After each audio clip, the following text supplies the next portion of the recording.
Welcome to Reaction with me, Iain Martin. Today on our Authors in Conversation series, I'm joined by Jason Cowley, editor of the New Statesman and author of Who Are We Now? Stories of Modern England. Jason, welcome. Good to see you, Ian. Thanks very much. So this is a condition of England book, but it's also very personal too, and it begins chapter 1 in Harlow, the new town you grew up in. How did the place shape you? It shaped me in so many ways. My parents, soon after they were married, came out from the east of London to move to the new town, which had been founded by the Clement Attlee government in 1946, the great reforming post-war Labour government. My mother's eldest sister, Connie, had already left East London and moved out to Harlow as well. And she said to my mum, look, it's good out here. There's plenty of land. They're building lots of houses. There are jobs. I recommend, you follow us. So that's what they did. And I was born in Harlow in the mid-60s. And I went to school there. The whole town completely shaped me. I left the town when I was 18. And everything was provided by the state. Your schooling, your recreational facilities, your sports facilities, your libraries. Someone once said to me it was a bit like living in the GDR, but without the Stasi. But in many ways, I then left the town. And when you leave somewhere, particularly somewhere like Harlow, which has such a distinct identity, I was kind of in flight from it. I wanted to escape from it and all its associations. It's only in recent times, as I get older and become a father myself, that I've been kind of drawn back and begun to think about what a remarkable place it was to grow up. Mm. And you, in the book, you are, as you say, you're drawn back, and there's a particular story, what was termed at the time the Brexit murder, a really traumatic story, a murder that happens in Harlow, and is then portrayed as being something to do with the Brexit referendum. But through that, you paint a picture of a town that's really lost its way, maybe starting to find its way again, but really hasn't lived up to the original dream of those who founded it. That's right. Lord Reith, who was chair of the New Towns Commission, the former Director General of the BBC, he called the new towns that were created after the Second World War essays in civilization, and they were noble projects, utopian projects in many ways. And the idea was to kind of dignify working people and their lives, creating an environment that enabled them to flourish and grow and have fulfilling lives. And many housing estates were built at the same time. There was a lot of early investment, but inevitably that investment didn't continue. And the town began to decline, the infrastructure declined, the public spaces became shabby. When I was growing up in the late 70s, early 80s, there was a wonderful town park and a wonderful town swimming pool and some wonderful sports facilities, including a dry sort of ski slope. But by the late 80s, we left to sort of 1983. All of this had either gone or was in decline, and Harlow became associated with a certain kind of mentality. It became traduced, disparaged. Some people called it kind of a chaff town. I think very unfairly and discourteously, because it was run down and it had a certain kind of population. And by the time of the Brexit referendum, Harlow's always been a kind of bellwether seat. It swung between Labour and the Tories, and it has a very good Conservative MP, Robert Halfon, who has kind of become the embodiment of the town itself. The town now in its period of growth and renewal, it's doing better now. But by the time of the Brexit referendum, Harlow voted 68% for Brexit. Every district in Essex voted for Brexit. And after a Polish guy was killed following a fight in a shopping centre called the Stowe in the August after the Brexit vote in 2016, it was portrayed as a kind of racist or xenophobic attack, even by Jean-Claude Juncker in the European Commission. He held up Harlow as a symbol of something that had gone wrong in England. And that was, as it turned out, incorrect. So I went back to report on that case, the so-called Brexit murder. And through that case, I began to think more about the history of the new town and indeed my own family. And that was the beginning of the book, Ian. That was really what began the book. And then you thought about the condition of England. It's published in the wake of the pandemic, but really it's a book about the last 25 It is, yeah. or 30 years and how England has changed. You describe a country that's more divided now. Is that fair? Yeah, I sort of take the reader on a journey, really. It's a book of stories. And I want to write about the big events that have been happening, right back from Tony Blair's landslide election in 97, right through incorporating the financial crisis, the Great Recession that followed, the period of austerity, the Scottish independence referendum of 2014, David Cameron's surprise majority in 2015, which then led to the 2016 referendum, which you might say the political elites, the status quo, it was a vote against the status quo. They lost. Yeah, you describe it as an English revolt. It could be described as an English revolt. And at the same time, you had the explosion of Corbynism on the left, the radical left. So it's been a period of immense turmoil and upheaval. And it's been a lot of anger and polarization. And then after the Brexit vote, which in many ways was an English revolt, we had the so-called Brexit Wars right through until Boris Johnson won his decisive majority in 2019 on what was a rather crude pledge, if you recall, to get Brexit done, whatever that meant. But nevertheless, it settled the argument in England, if not in Scotland, which had, of course, had voted for Remain in 2016. So the book's an attempt to sort of explore what Orwell calls the social atmosphere of the country. I also write, there's a chapter also about the Iraq War and its consequences, but I write about it through the story of the bodies being repatriated through the Wiltshire village of Wootton Bassett. A very beautiful series of what I might call bottom-up manifestation of grieving for those who had fallen in the wars in Iraq and Afghanistan. And it was the way I wanted to write about the war, but to do it obliquely. And this is how I've tackled these huge events that have been happening and destabilized the British state in so many ways. And I thought the best way to do it for the kind of writer I am is to do it through telling stories. Yeah. I mean, things happen in every decade, don't they? So it's not as though you're not making the claim that the 70s were peaceful and uneventful decade, or the 60s, or the 30s, or the 40s.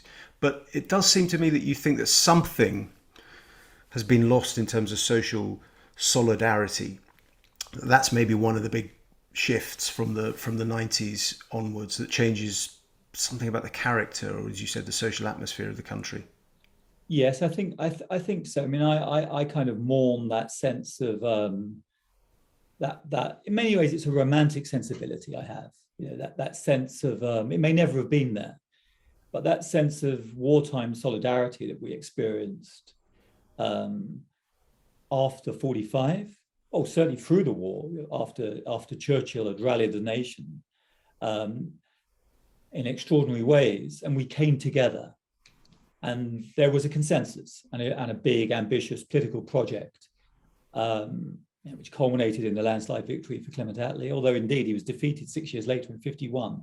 But nevertheless, the Conservative government that followed continued what was what you might call the kind of welfare capitalist or social democratic consensus, which held right through until the mid to late 70s, when we had a lot of economic turmoil, social unrest, stagflation, rising inflation, unemployment, of course, started to rise rapidly in the early 80s. So that was far from being a benign period, but an era ended and a new era began with Margaret Thatcher's victory. And Thatcher won on a mission to kind of break the consensus. So in that sense, you could call Thatcherism a counter-hegemonic project, and it was ultimately successful, and it became the new consensus, which then developed into it hardened into something permanent. And by the time Blair comes to power, he accepts many of the Thatcherite reforms, but then embarks also on a project to renew the public services, but he wants to embrace the new market-driven globalization. And in 95, he gives an extraordinary speech where he says, I want this, he's talking about Britain, to be a young country. It will be a young country. It will be a young country, as if such a thing can be willed into being. An extraordinary statement. But Blair, in many ways, he wanted to escape the past and the burdens of tradition and a certain kind of Englishness with which he felt uncomfortable. And he was in favor of a kind of the new globalization, a more open, plural, dynamic, progressive country. And he felt he believed he could create that country, and he had a go at doing so. But the argument I make in the book, that there were many winners during that period, certainly in the big cities, certainly what you might call the metropolitan elites, but there were many losers as well. And out in the small towns, in the conservative shires, in the old new towns, no longer new, now old new towns, the decaying coastal districts, something was stirring. And what I call in the book, I call it an inchoate English revolt. Something was stirring. Similarly, Blair believed he could solve the Scottish question through his devolution reforms. And I think George Robertson, Labour MP, later head of NATO, said at the time that devolution would kill Scottish nationalism stone dead. Yeah. What a complacent statement. He was Shadow Scottish Secretary at the time. Yeah. Yeah. To kill Scottish nationalism stone dead. On the contrary, it fired it. Mm. And so as you had a rising sense of Scottish self-awareness, an increased sort of assertiveness, a powerful Scottish nationalist movement rising, inevitably forced upon the English, I think, a reconsideration of who they are, what England is, and what the English want. Mm. These are some of the themes I'm attempting to explore in the book. Football's a big theme. You highlight. Yeah. I was particularly struck by the passages on Euro '96 and particularly the England-Scotland game. You were there. I was there. You were there. I was there as a Scotland fan, and yeah. I still have nightmares about that Gaza goal. Yes. So it's but the thing that I was obviously very distressed by the result, but I noticed the same thing as you that day, and then wrote about it the following week, I think, for the Sunday Times. The prevalence of the English flag. Yes. And the disappearance in that context of the Union flag. And something had shifted. So that's 96. So 95, 96, 97, you could feel this surge in interest in Englishness. I mean, that is the case, isn't there? There's been a surge in English identity. I think it already begun. I mean, some people say, well, no, of course it began in response to the devolution reforms. I don't think so. I think it was already a force, and it was a bottom-up manifestation because Blair avoided the word England. Yeah, he didn't really want to talk about England and Englishness. Maybe because he himself didn't feel the power of nationalism or patriotism even. Mm. And therefore, I think in many ways, he believed it didn't quite matter. And he could create a new identity in this new country, indeed in this young country. But something was stirring, and it wasn't state-led, it wasn't top-down, it wasn't directed in any way. And what I felt as someone who, cared about these questions from an early age, actually, from when I was pretty young, and always around the England football team, particularly in the late 70s, early 80s, there was a hard right nationalist faction that followed the national team. They embraced the flag of St. George, but they did so in divisive and insidious ways that was many of us found very uncomfortable. But what we saw at Euro '96 was a more benevolent, benign expression of Englishness, and it was through the football team. And that Baddiel Skinner song from that summer captured that, a sense of irony and humour, which really was a song about defeat. A lot of people say it was now misunderstand that song as being arrogant. It's not. It's a song. It's a song about English defeat. Yeah, there's a point in the book where you make that point. It's a happy sounding song about sadness and loss, not Yeah. ownership and entitlement, and then you quote Chimes at Midnight, reimagining of Shakespeare's Henry the Fourth and Orson Welles. Orson Welles, there's always been an England, an older England, which was sweeter, purer. You feel a nostalgia for it in Chaucer, and you feel it all through Shakespeare. So it's actually not really a bombastic song, is it? Not at all. And I say somewhere in the book, there's this sense of kind of loss runs through the English centuries like an underground stream. And there's always a sense of something before, something that somehow is now unobtainable. Does it go back even before the Norman conquest, when you had a recognizable sense of an English identity, the Anglo-Saxon English identity that was then lost or defeated by a French-speaking elite? I mean, this has been parodied in history as the Norman yoke, but maybe there's something in it. But always in English literature, there's this sense of a romanticized past that is being mourned or thought about. And it's certainly there in English poetry, right through until the modern era, with a poet such as Philip Larkin, or before him, Houseman's poems, for example. Is it partly a response, you think, to the aftermath of the Industrial Revolution? Partly that, because there's always been a certain association of Englishness with the countryside, with the landscape.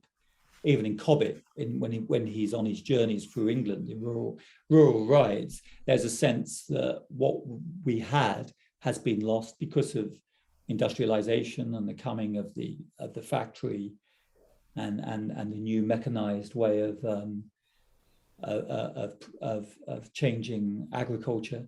But it was there before. It was there before the Industrial Revolution. It was there before Cobbett. It's there in Shakespeare. You think of John O'Gaunt's great speech in Richard II. And I don't know what it is that's been lost. But nevertheless, and that's why so much of the criticism of Englishness, indeed of Brexit, is that it's nostalgic. It was a project driven by something that had been lost, or an attempt to recapture something that had been better in the past. I'm not sure it was, but that's a perception. So that's why Englishness is often associated with reaction. A suitable word here, Ian, reaction. Not the publication, the political idea. Yeah. Not that your noble operation is anyway reactionary, but I'm trying to claim a different kind of English identity in the book, and it matters to me because as the British state comes under greater pressure and is increasingly fragmented, we've had one existential referendum in 2014, the Scottish independence referendum. If Nicola Sturgeon has a way, there will be a second referendum. Maybe not, but she wishes there to be so. Therefore, the British state itself is endangered. It may not survive. Yeah. Do you think that on the Scottish question, I just wonder, and the book is written and published or comes out just as the war in Ukraine happens. Do you think that big shift in geopolitics is going to change the story in Scotland? Sometimes you get these shifts, don't you, which actually are not directly related, but it hasn't really featured the question of defence or basic sort of geopolitical security. I'm not saying that means that there won't be Scottish independence at some point, but it does change. It's going to change the nature of the argument, isn't it? I think it is, particularly because of the fast lane base and the nuclear submarines being in Scottish waters. And SNP are very committed to a unilateral position. I mean, they're CNDers, and we're very reluctant supporters of NATO. I mean, it took a long time for Alex Salmond to bring the SNP behind NATO. And this is such a huge moment in European politics that Nicola Sturgeon's arguments are really for a period before the war. And I don't know what if the SNP were to win the second referendum. And I'm very doubtful it will even take place now, Same here. Anytime soon. But let's imagine that it takes place and she wins it and removes the nuclear weapons from Scottish waters. I'm not sure where they'd go. I mean, would they end up in the United States, which in effect is the end of the British independent nuclear deterrent? And would that be tolerated by NATO? Would that be tolerated by the United States? Indeed, even by the EU, which is defensively quite weak and very dependent upon Britain and France. So I think it completely changes the dynamic for Scottish independence. And there's no sign in the poll. I mean, the SNP were polling well during the early stages of the pandemic. But in recent times, they've fallen back below 50%. And there's no sign of that rising. So I think I never thought Scottish independence was inevitable. And although I write about England and Englishness, I do value Britishness ultimately. Yeah. This idea of this non-racial, inclusive, plural identity that is very welcoming to migrants and incomers.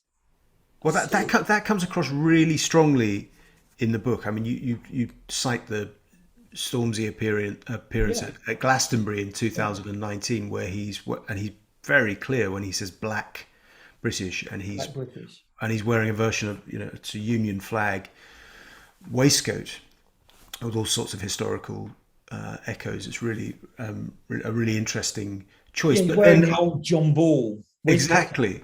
But you say that some people, particularly maybe in Scotland, I think you mentioned Scotland, maybe not Wales, have trouble understanding that, why immigrant communities or communities with who came to Britain maybe 2-3 generations ago still feel some sense of warmth and value in the term Britishness.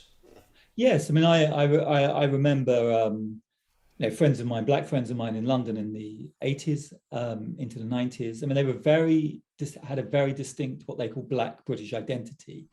They were uncomfortable, even though they're born in England, they were uncomfortable with certain associations of Englishness for some of the reasons we touched on when we were talking about the far right and football, but also maybe because of empire, because of colonialism, even because of whiteness. But they were very comfortable in embracing a Black British identity, as indeed is Stormzy. And he makes a strong point of it. He says, in my manners, in my diction, in my approach, in my dress, I'm defiantly Black British. What I've sometimes felt in my conversations with nationalists, that they don't quite, maybe they don't want to or feel there's no need to, but they don't quite understand what would be lost as well as gained for all of the peoples in these islands by the breakup of Britain. Particularly, many people who came to the UK after the Second World War and have settled here and have been able to find a sense of place and identity through Britishness. And some would say, well, we can achieve that with Scottishness and Englishness. I'm not quite sure we can yet. We may ultimately, but Britishness for me still matters and is valuable for many reasons. But one is because it's so accommodating to so many. And I'm not in any way ignoring or excusing, the racism or the difficulties some of these communities have suffered over many decades. But equally, I'm just drawing on my own reporting, and when I have conversations with many from diverse backgrounds, as I do in the book, Iain, I travel around England. I visit Muslim communities. I visit an imam who's now at the East London Mosque, was previously in Finsbury Park. I've had long conversations about these subjects with a variety of people, and so I'm drawing on my reporting really. But I to go back to your question, I do think Britishness matters, and may yet survive. It may yet endure.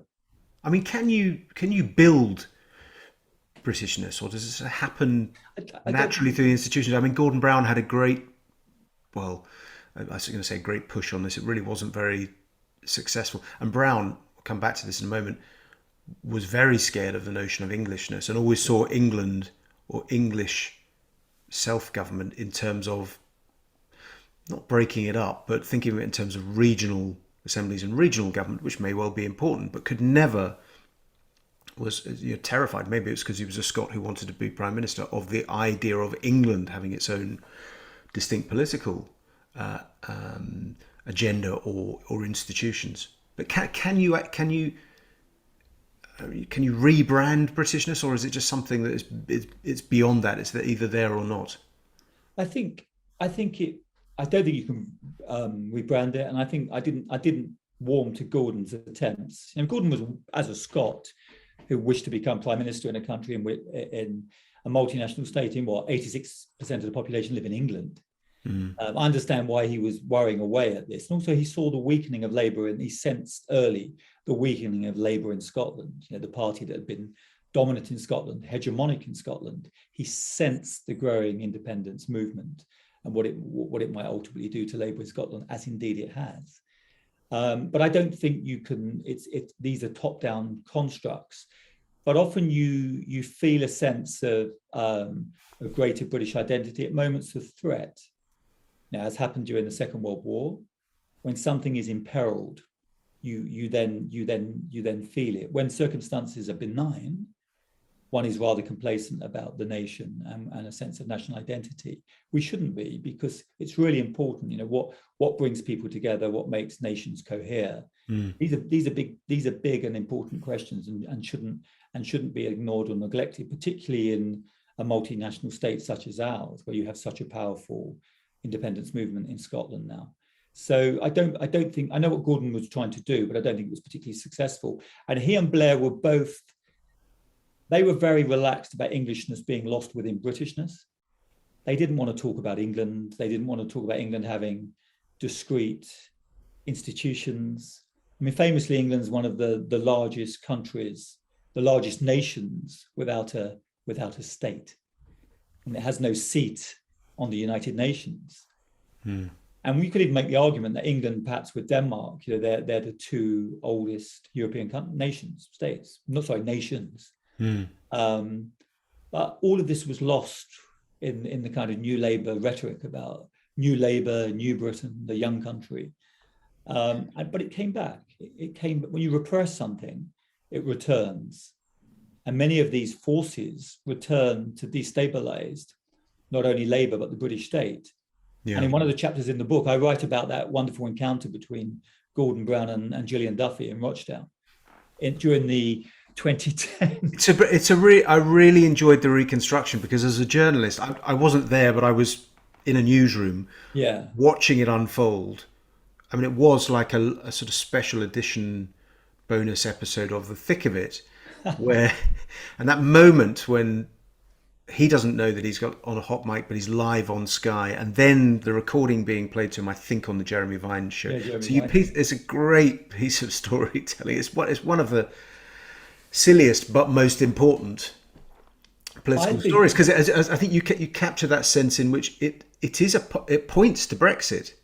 It does. Doesn't it? It points to everything which flows in the next 10 years is there in her conversation with him, and her anxieties as someone who she's asked by Sue Nye, who to viewers I'll point out was Gordon Brown's sort of key assistant and fixer, are you Labour? Yeah. Which is such an interesting question, and such a New Labour, New Labour and sort of classic traditional Labour. Are you Labour? Meaning, are you okay can you be trusted to talk to the Prime Minister? She says yes, and there's no ambiguity. She's then ushered live on camera, and then, well, you describe what happens beautifully in the book. I thought it was worthy of returning to, because it was I think it's such an extraordinary moment, and I kind of recreate it novelistically, and humorously. I think it's a very humorous scene. You're right, Sue Nye, who's the gatekeeper. Mrs. Duffy's on her way to the local shops to do a bit of shopping, to buy a pint of milk. Never gets the milk. Never gets the milk. And Sue Nye says to her, are you Labour? And Mrs. Duffy says, of course I'm Labour. I mean, Sue Nye is the gatekeeper. So she opens the gate, and Mrs. Duffy walks straight in through the gate. And Gordon Brown is with Simon Danchuk, the local Labour candidate. I think Rochdale's a Liberal seat because of the legacy of Cyril Smith. But Danchuk is trying to win the seat. And then they have this spontaneous conversation, and Mrs. Duffy takes charge like a very good political interviewer and starts firing questions at Brown, about the national debt, about student debt, about the decline of the local environment in which she lives. She settles on immigration, but only much later. It's only the fourth or fifth question. Mm. And she doesn't make a racist point. She raises the issue of free movement from the eastern states into England, about numbers and control. Brown immediately is alarmed by what she's saying, and later dismisses her, wired up for sound, as a bigot.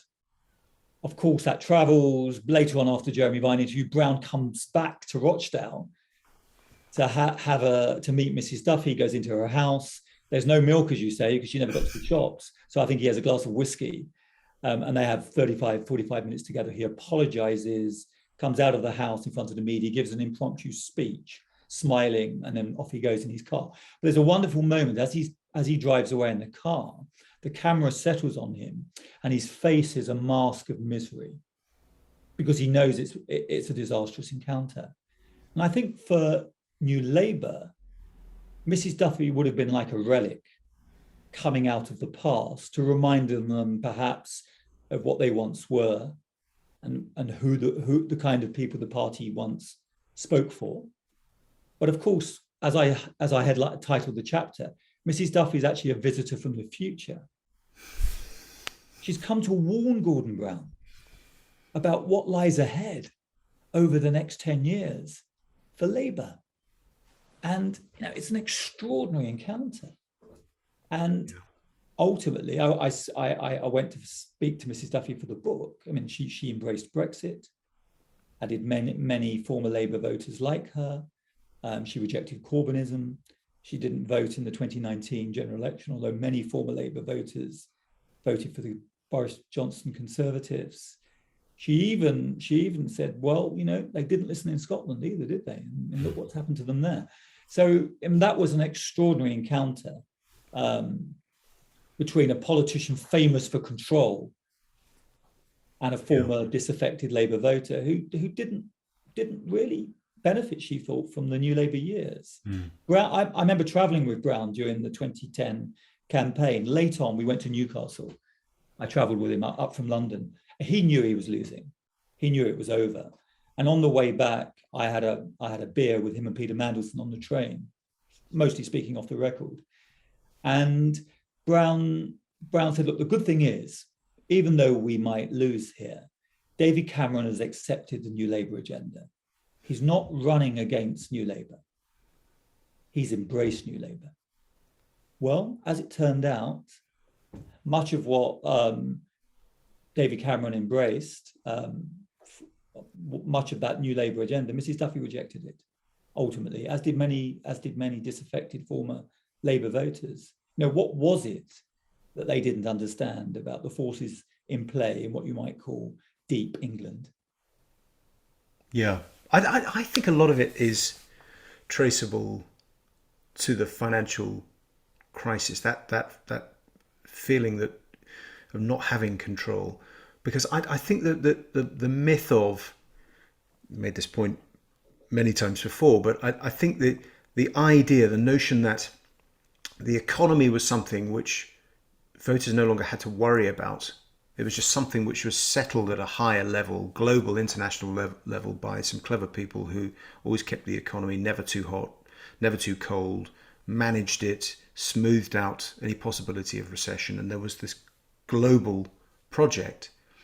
And then the disaster strikes, and actually the bill is national and is paid by national taxpayers.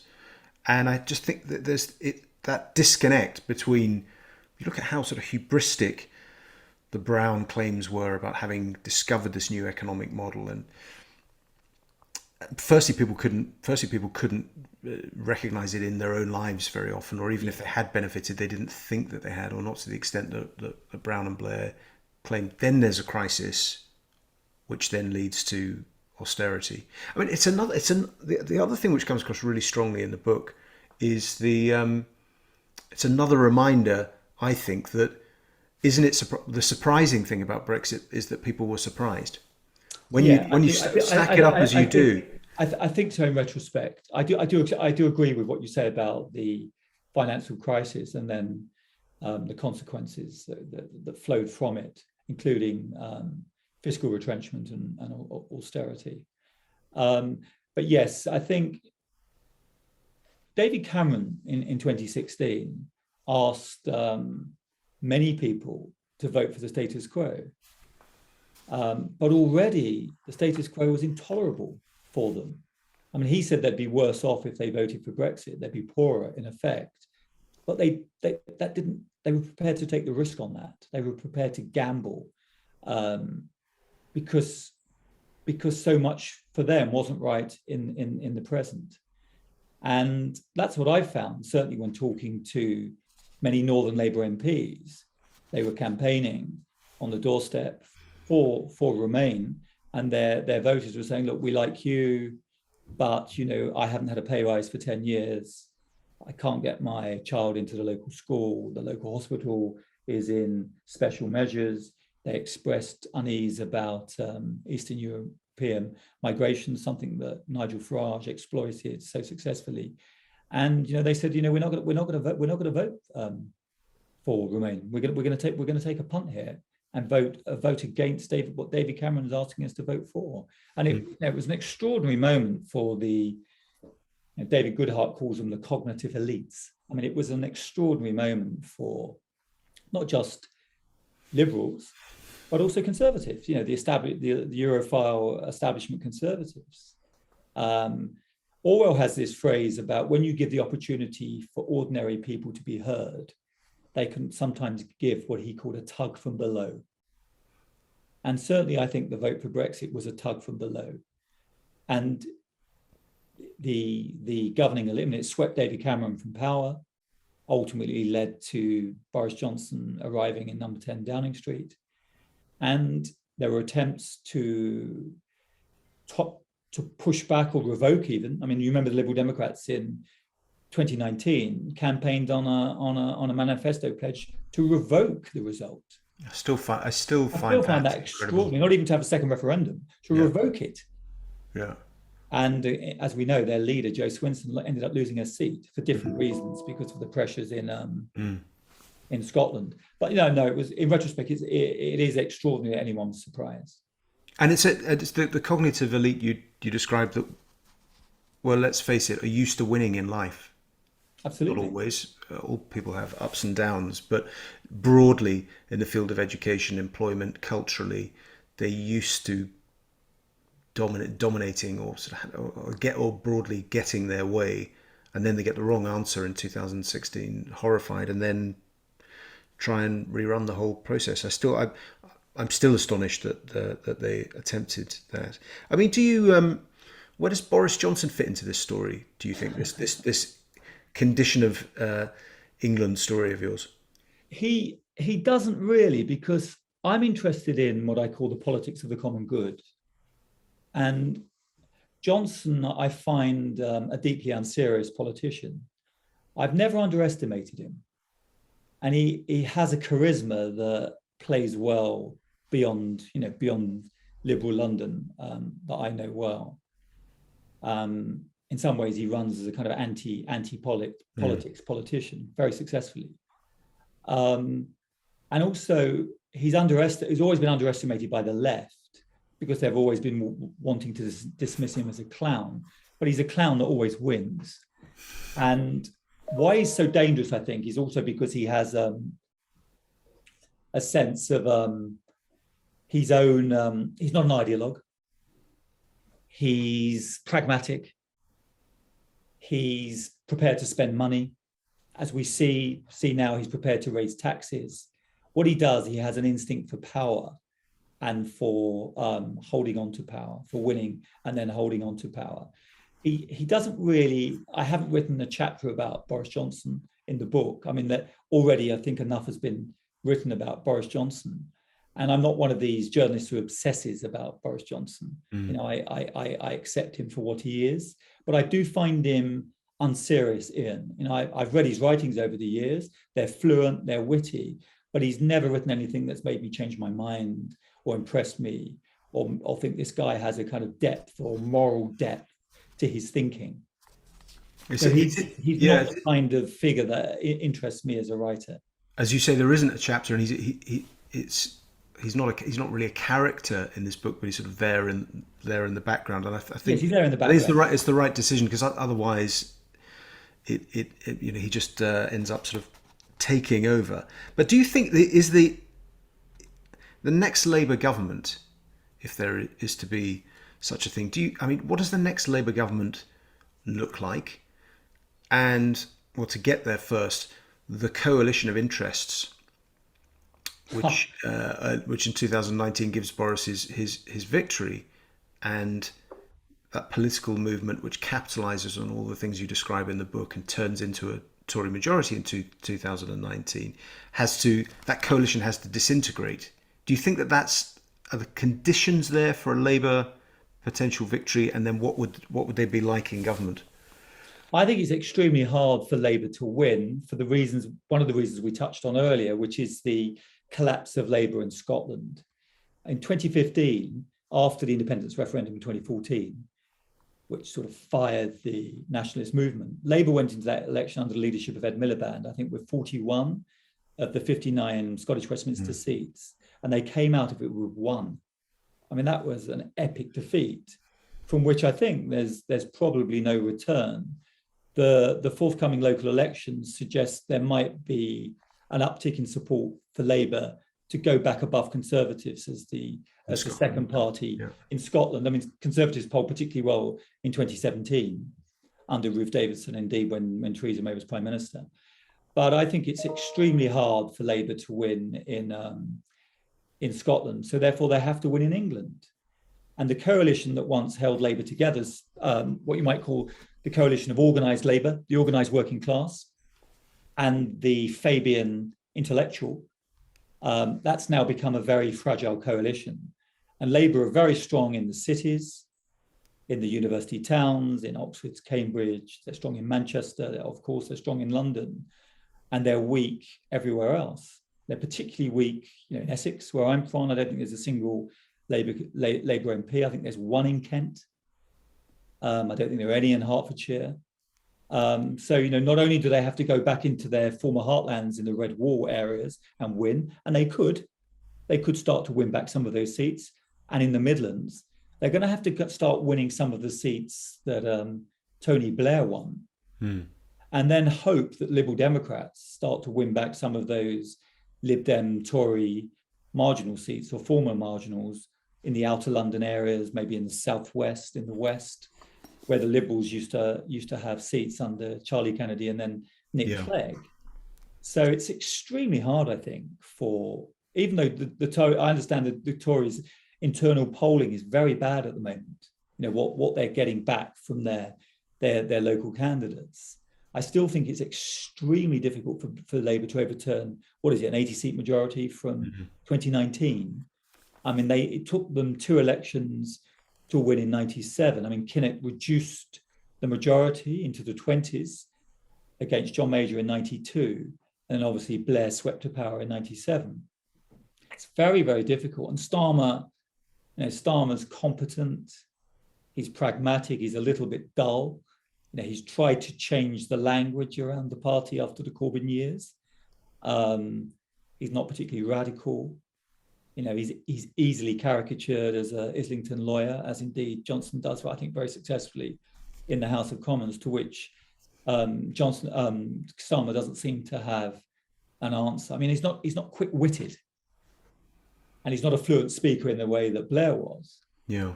But the cycles of elections suggest that the Conservatives can't keep winning. Yes. And Johnson, after Partygate, is deeply unpopular. I mean, to what extent do you think Starmer or other people in the shadow cabinet understand that England that you describe in your book? Few of them. I mean, I've had conversations with some of the Labour shadow cabinet. I think Jim McMahon, the Oldham MP, does. He features briefly in the book when I go from Rochdale to Oldham and have a conversation. He understands about the importance of place and how important it is to kind of reweave the fabric of place if that metaphor works, and what it does to people's morale to live in areas that are run down, where you feel that you have to move away in order to work. He has a good sense of what you call spatial inequalities. He says sometimes he stands up high on one of Oldham's hills and looks down at Manchester, where there's all these red lights and cranes and a sense of something being built. But back in Oldham, nothing's happening at all. And you see that right across the northwest of England in some of the old depressed mill towns. Rachel Reeves has an instinct. She represents the Leeds constituency. She has an instinct for what's needed. But for some reason, they're wary of Englishness and English national identity. They don't quite understand it. They don't quite know why some people hold on to their sense of national identity, why it matters to them, why patriotism matters, why national identity matters. Orwell understood it. Now, I understand it, but I don't understand why they don't understand it. It's not complicated. Gareth Southgate understands it. I mean, he's a very successful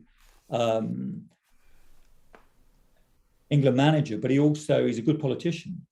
And, he represents a young, diverse, multiracial team. Some of his players are political activists, Sterling, Rashford, Tyrone Mings, they take the knee. They embrace progressive causes, and Southgate's entirely relaxed with that. But also, he says, look, I locate myself in a tradition. My grandfather fought in the Second World War. I'm a monarchist. I believe in the armed forces. I'm incredibly proud to have played for England, to manage England. And I don't see a problem bringing, Southgate says, tradition and diversity together. Yeah. They shouldn't be mutually exclusive. You can love your country while also understanding its flaws and its historical complications and crimes even. But that nevertheless shouldn't mean you should feel ashamed about your country in the present. Why does I agree with you, but why does that England moment, that English moment in the Euros end so badly? I don't mean the penalties and failing to score a second goal against Italy and all the rest of it, but why is it such what should have been a great moment of celebration? Even the day takes on a very kind of dark feeling, doesn't it? I mean, the celebrations they're not really celebrations. They're something close to almost kind of like gin riots. And there's something kind of mad in 18th century about the whole spectacle, the storming of the stadium. What is it that goes wrong? I mean, that didn't happen in Euro 96, I don't think. No, but we didn't get to the final in Euro 96. We lost to Germany, didn't we, in the semi-final? Yeah. Yes. On penalties, of course. There is that 18th century quality still in the English present, and I'm interested in those continuities. I mean, it's a rough, boisterous, sometimes diabolical culture, eruptions of violence, and we saw this during the Brexit Wars, and we've seen it throughout the last 10 to 12 years. And it erupted certainly that night in Wembley. It was a minority, of course. True. But nevertheless, it was that sense, you're right, to mention the gin riots, that sense of a kind of uncontrollable force, that sense of something anarchic, anti-establishment. And then, of course, it was soured by some of the racism that was directed against three of the black players in particular, those who missed their penalties in the shootout, on social media, some of which came from overseas, some of which came from inside the country. I mean, that was appalling, of course. And but nevertheless, I don't think the final itself and what happened should make us think that wasn't a really special few weeks in England. And we definitely saw a flourishing of a different kind of sense of English, of national identity, and something that was hopeful and unifying. And I welcomed it. I really did. But then, I'm quite a romantic about these things. Yeah, and Scotland, of course, won 0-0 against England, which was I went to that game. Great moral victory. I went to it because I thought it'd be good for the book. So I hope, 25 years later, from such a terrible game, wasn't it? Terrible game. It was a miserable night. Terrible game. Scotland deserved to win.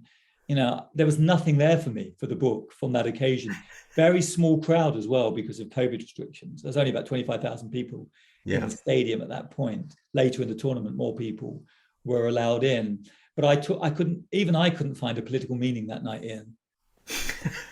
And I'm always looking for deeper political resonances in these moments of popular culture. I couldn't find anything. I think it makes barely a sentence in the book. Well, Jason Cowley, thank you very much for joining us. We've been talking about Who Are We Now? Stories of Modern England, highly recommended by me. Absolutely fascinating book. You're watching Reaction, Authors in Conversation with me, Iain Martin. If you're not a subscriber, just click the button below. Until next time, thank you for listening and watching. Thank you, Iain.